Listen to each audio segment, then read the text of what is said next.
Line இருக்கு. இந்த line கூட நான் சின்னதா ஒரு பீன்ற இன்னொரு லைனை ஆட் பண்ணிக்கிறேன். சோ என்கிட்ட ஏ பிளஸ் பின்னு இருக்கிற இந்த லைனை வச்சு நான் ஒரு ஸ்கொயர் வரைச்சிக்கிறேன்.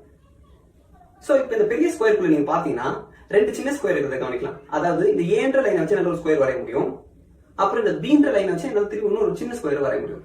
சோ இப்போ இந்த பெரிய ஸ்கொயருக்குள்ள ஏன்னு ஒரு ஸ்கொயர் இருக்கு, பின்னு ஒரு ஸ்கொயர் இருக்கு, சரிங்களா?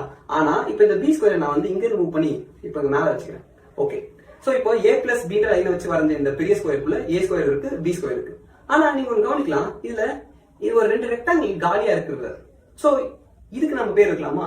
சோ ரெக்டாங்கிள் பொதுவா நம்ம நீளமான சைடையும் குறுகலான சைடையும் மல்டிப்ளை பண்ணி அதுக்கு பேர் வைப்போம், அதாவது ஏரியாவை கண்டுபிடிப்போம். சோ இப்போ இந்த மேல இருக்கிற ரெக்டாங்கிள் எடுத்துக்கிட்டீங்கன்னா இதோட சைடை கண்டுபிடிக்க நீளமான சைடான ஏவையும் குறுகலான சைடான பியையும் மல்டிப்ளை பண்ணணும். அப்போ இந்த ரெக்டாங்கிளுடைய பேரு ஏபி. அதே போல இங்க இருக்கிற ரெக்டாங்கிள் நீங்க பாத்தீங்கன்னா இதுல நீளமான சைடான ஏவையும் குறுகலான சைடான பியையும் மல்டிப்ளை பண்ணா ஏபி கிடைச்சது.